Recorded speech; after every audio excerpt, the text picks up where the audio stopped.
Hello everyone, my name is Shruti और आज हम देखने वाले हैं generations of computers. So let's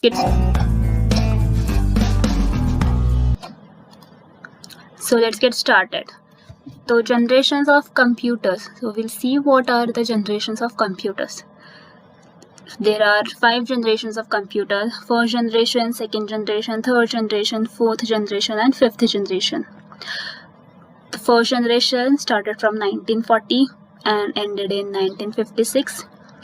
That's when the second generation started and it ended in 1964. Third generation started at 1964 and ended at 1971. And fifth generation started at 2010 and it's going till now. So moving forward, we'll see what is the first generation. So first generation started from 1940 to 1956, also known as vacuum tubes. So let's see how these computers used to look like. So this is our first generation computer used to look like. तो ये आप देख सकते हैं कि ये बहुत बड़ा कंप्यूटर है, ऑलमोस्ट एक कबर्ड के साइज जितना बड़ा है और ये 2 आदमी है जो कुछ तो ऑपरेशंस कर रहे हैं शायद कंप्यूटर पर। सो बेसिकली ये लोग अपना डेटा इस कंप्यूटर में डाल रहे हैं ताकि ये हमें कैलकुलेट करके कुछ जवाब दे। तो जैसे कि हम देख सकते हैं कि ये बहुत बड़ा कंप्यूटर है, तो ये पोर्टेबल नहीं हो सकता, तो पोर्टेबल तो ये बिल्कुल नहीं है। और इसका एक ड्रॉबैक था कि ये बहुत ज़्यादा हीट जनरेट करता था, बिकॉज ये बहुत ज़्यादा इलेक्ट्रिसिटी कंज्यूम करता था, हाई पावर यूज़ था इसका।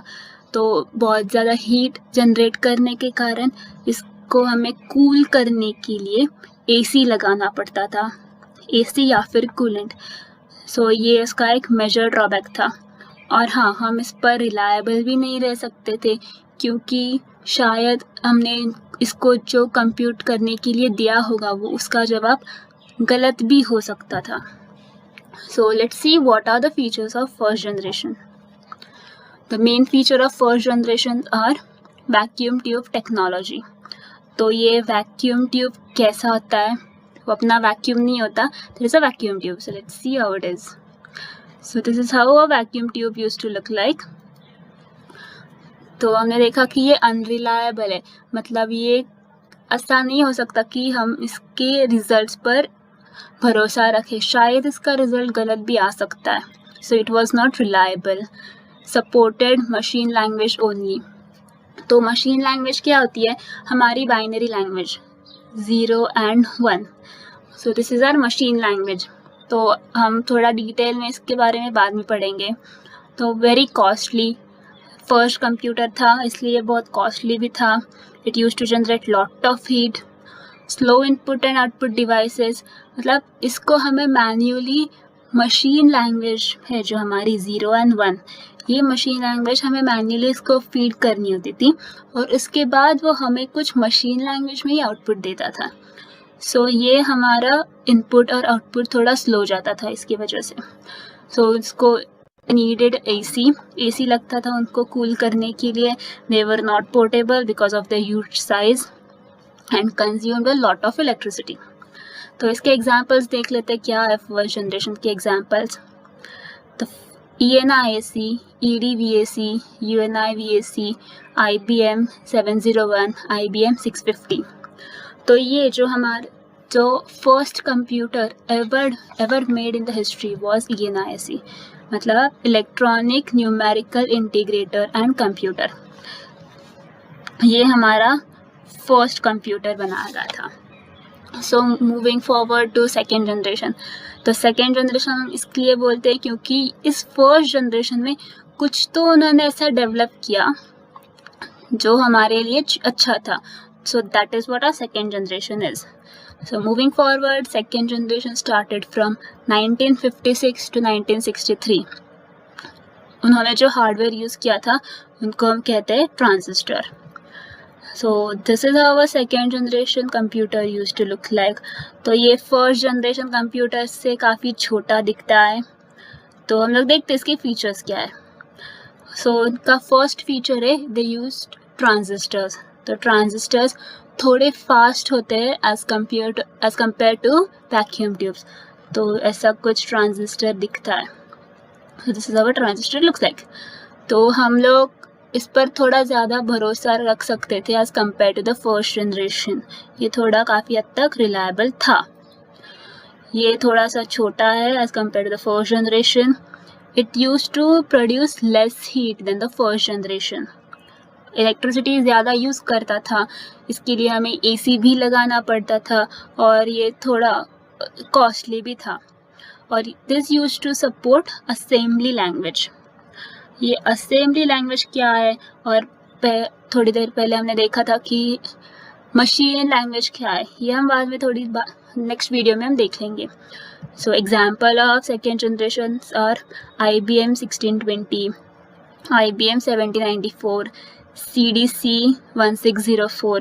These are some of the examples of second generation computer. तो ये हमारा IBM का PC है। So moving forward to the third generation, 1964 से लेकर 1971 तक थर्ड जनरेशन था, और उसको हम इंटीग्रेटेड सर्किट्स हमने उसमें यूज़ किया था। तो ये है हमारा थर्ड जनरेशन का कंप्यूटर। छोटी साइज़ है, थोड़ा पोर्टेबल भी है, और देखते हैं इसके फीचर्स क्या है। तो हमने इसमें IC यूज़ किया था। IC मतलब क्या होता है, अपना इंटीग्रेटेड सर्किट। तो ये हमारा एक IC है, ये हमने यूज़ किया था, और ये थोड़ा इससे हमारा PC छोटा हो गया, ये थोड़ा सा फास्ट हो गया, उसको थोड़ी लेस मेंटेनेंस की ज़रूरत पड़ गई। AC फिर भी लगाना पड़ रहा था, इलेक्ट्रिसिटी कम यूज़ करने लगा ये, और इसके हम रिज़ल्ट्स पर रिलायबल भी रह सकते थे।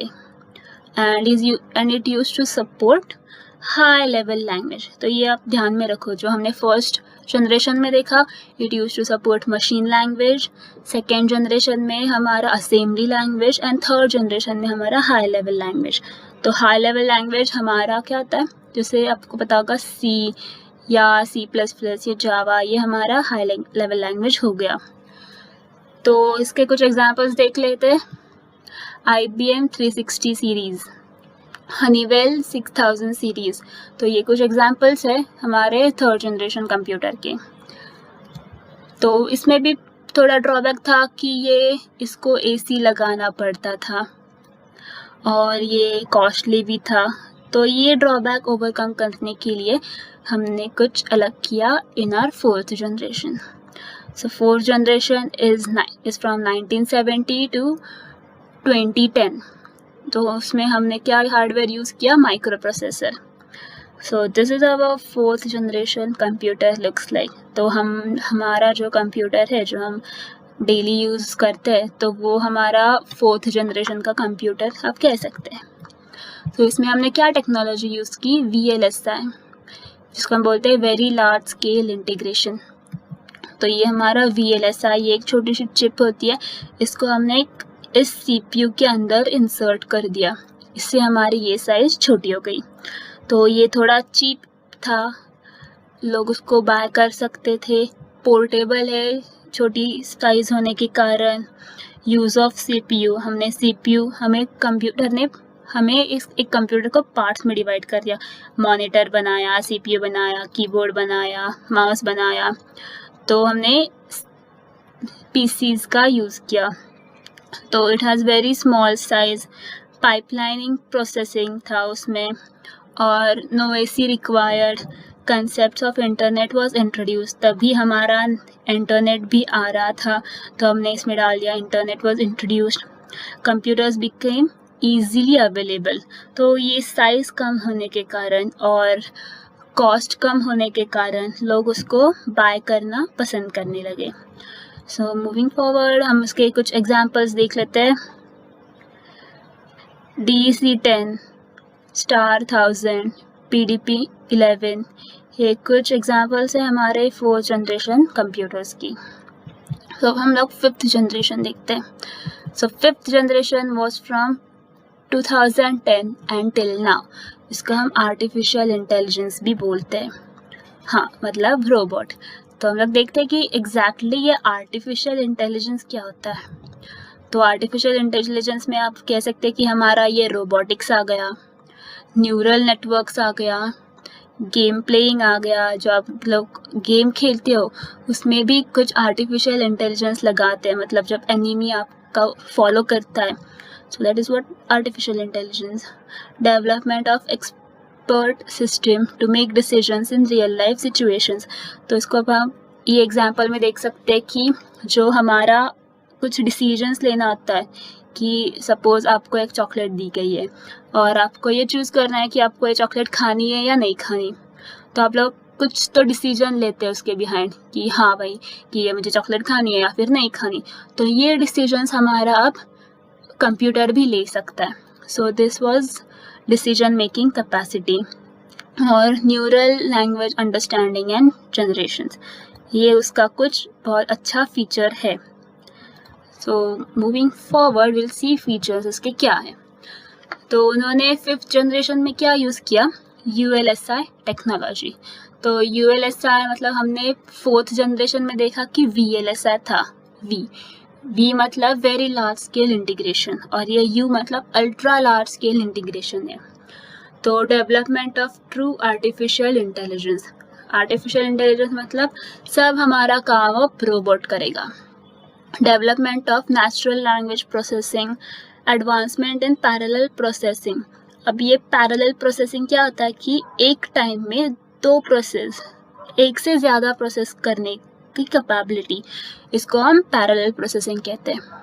So next was advancement in superconductor technology, more user-friendly interface with multimedia features and available of very powerful and compact computers at cheap rates। तो हम लोग इसके कुछ एग्जांपल्स देख सकते हैं, जिसके हमारा डेस्कटॉप हो गया, लैपटॉप हो गया, नोटबुक हो गया। These are some examples of 5th generation computers। तो मूविंग फॉरवर्ड हम लोग एक फटाक से कुछ एक रिकैप कर लेते कि अब तक हमने पढ़ा क्या। तो हमने अब तक ये देखा कि 1st जनरेशन कंप्यूटर में हमने क्या यूज़ किया, वैक्यूम ट्यूब यूज़ किया। वैक्यूम ट्यूब में हमारा क्या था कि हमारा पीसी बहुत बड़ा था, हीट बहुत ज़्यादा जनरेट कर रहा था, एसी लगाना पड़ रहा था और हम उस पर रिलायबल नहीं रह सकते थे। That was our 1st generation. तो हमने कुछ ऐसा मॉडिफाइड किया कि हमें 2nd जनरेशन में आ गए। हमने क्या इंट्रोड्यूस किया, ट्रांजिस्टर्स।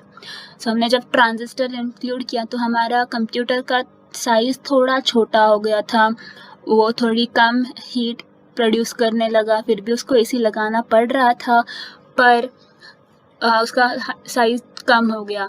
तो ये चेंजेस हमने देखे 2nd जनरेशन में। तो 3rd जनरेशन में क्या हुआ, हमने क्या किया, इंटीग्रेटेड सर्किट लगाया। इंटीग्रेटेड सर्किट लगा, इससे हमारा कंप्यूटर का साइज़ और छोटा हो गया और ये थोड़ा सा फास्ट हो गया और ये डिसीजंस भी अच्छे से लेने लगा था और थोड़ी ही कम हीट जनरेट कर रहा था।